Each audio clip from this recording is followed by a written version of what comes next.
Hello chess lovers, Jorden here, and in today's video I want to share with you another fantastic game from the ongoing FIDE Grand Swiss tournament.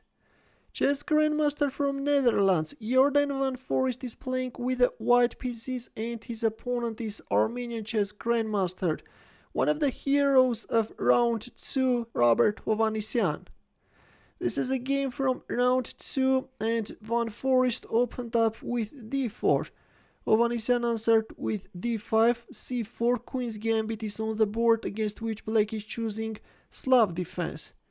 A very solid opening of course and a great choice against Queen's Gambit. Semi-Slav is on the board against which white is choosing this fianchetto variation. D takes c4, black is winning a pawn but is doing it at the cost of allowing white to occupy the center.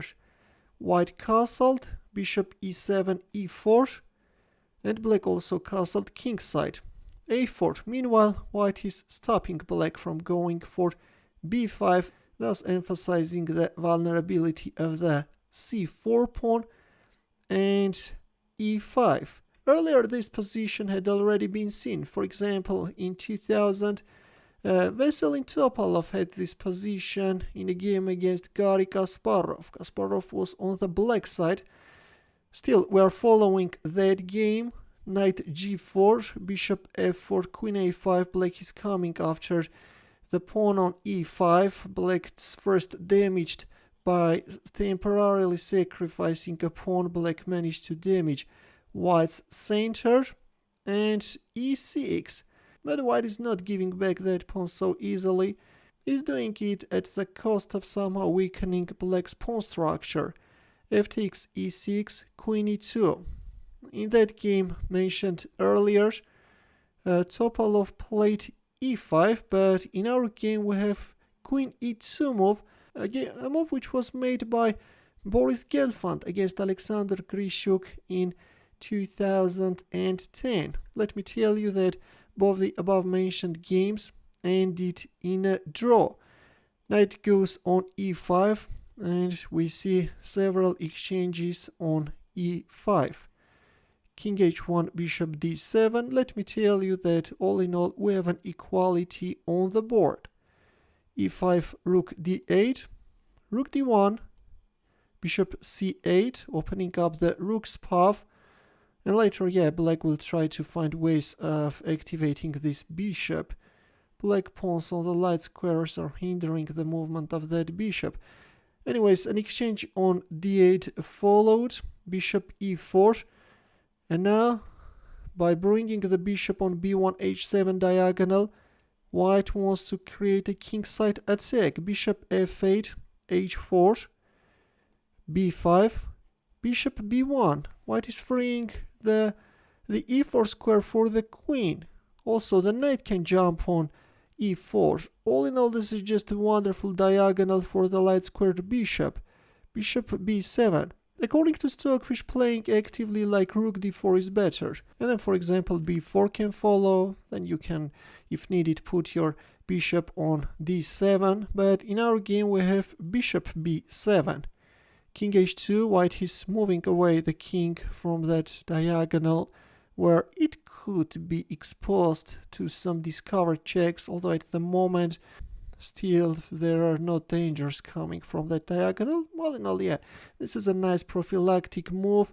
Queen goes back on e7, knight e4, rook d4, knight g5. Already we have a target, right? Suddenly white activated his minor pieces and started to create problems for black. g6, h5. At the moment, white is just doing great. Queen d7 threatening rook d2, and with knight f3, white neutralized the threat. But moving back the knight from attacking square is not a good idea. Better is playing king h3. Instead, we have a passive-looking knight f3 move. And now, the rook on d4 is under attack, but in here, Hovhannisyan made a very beautiful decision and he played c5.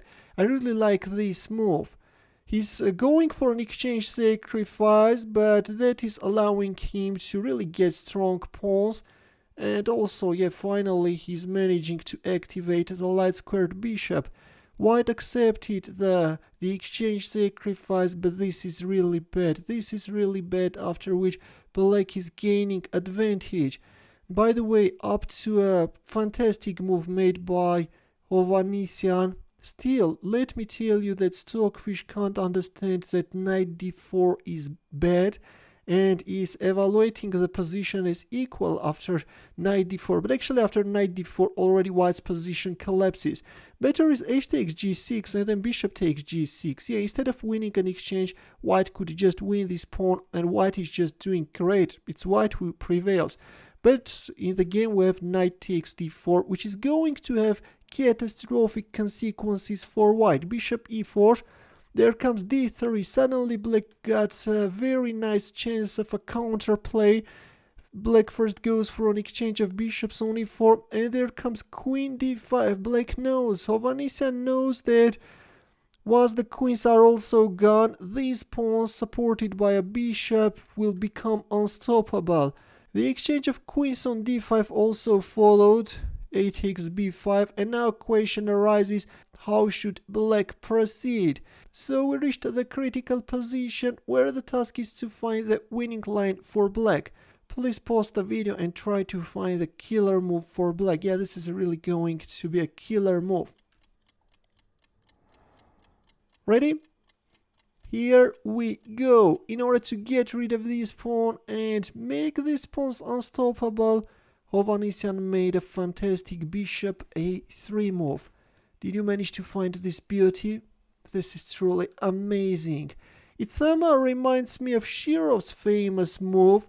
There was bishop h3, but that was made for a different reason.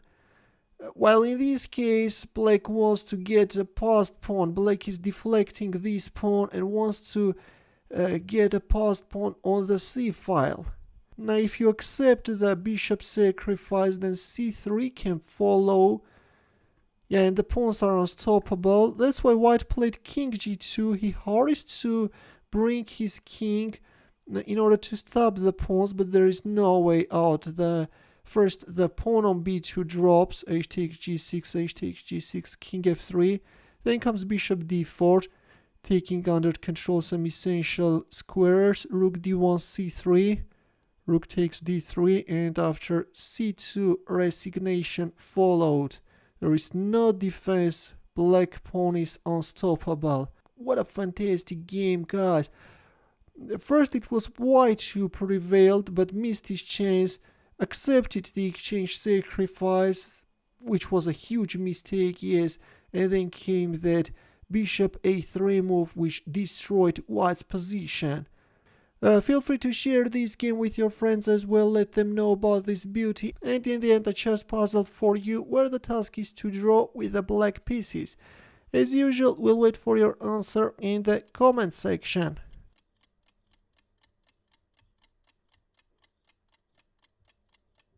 Thanks for watching, we'll see you in my next video.